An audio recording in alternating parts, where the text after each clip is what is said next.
Was Islam in the Americas before Columbus? I believe on the basis of his sound historical evidence that it was. If it was, one of the things that we would expect is that it was in harmony with Native Americans. Because again, this is its pattern, and especially if the Mandingos of West Africa are one of the main sources. They crossed the Atlantic in 1312 with 2,400 boats, and we have of warriors, probably for gold. Gold was probably the main incentive bringing Muslims to the New World.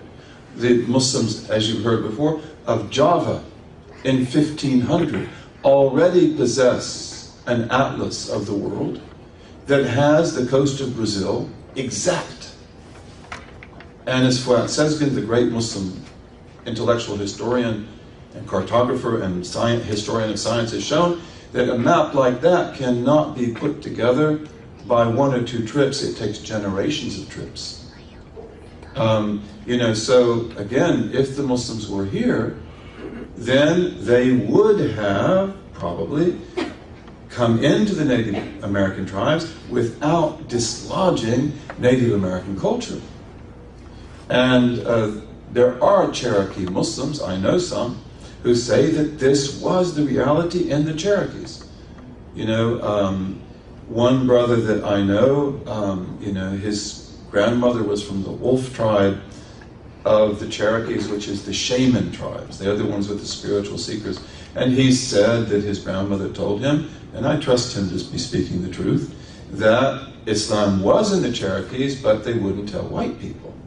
And whenever white people asked about the religion, they give them the old Cherokee religion, because the Native Americans have a rich tradition in this land and in the United States. And, again, if you begin to bring things from Native America into your culture, which you can do easily, because like if you look at the way that Sequoyah, the great Cherokee chieftain, dressed, he dressed like I'm dressed right now. He wore turbans like this. Always, what's behind that? And we can talk about that later. And you look at the rugs, you look at the dress of Sequoyah. If I were to come into this room dressed like Sequoyah, the great Cherokee chieftain, you would think I was a Muslim. Look at his leggings, look at the Cherokee women.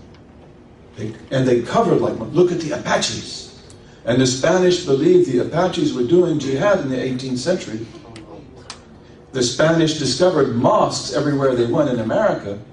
When Cortez goes into Mexico City, as many of you have heard, he said, I found muchas mezquitas, y teocallis, y muchas casas grandes. I found many mosques and many pagan temples and many big houses, beautiful houses. Pizarro, these other, the same thing. What is that legacy? You dig into it. We can bring it out. If you had Native American rugs here, you would think they were from Afghanistan. And the Muslims did come here long before the Europeans, other Europeans. They were Europeans, Andalusians and Africans. And we have clear evidence of that. And again, the Spanish are finding Muslims everywhere.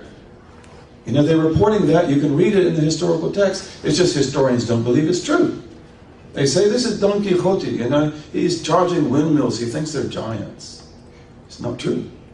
And the Duchess of Medina Sidonia is one of the greatest women. She has the whole archives of the Armada. And she wrote a great book about Muslims in America, before that, based on the Spanish Armada archives. She said, Cortez, the conqueror, cannot tell the difference between a mosque and a pagan temple. She said, who would believe that?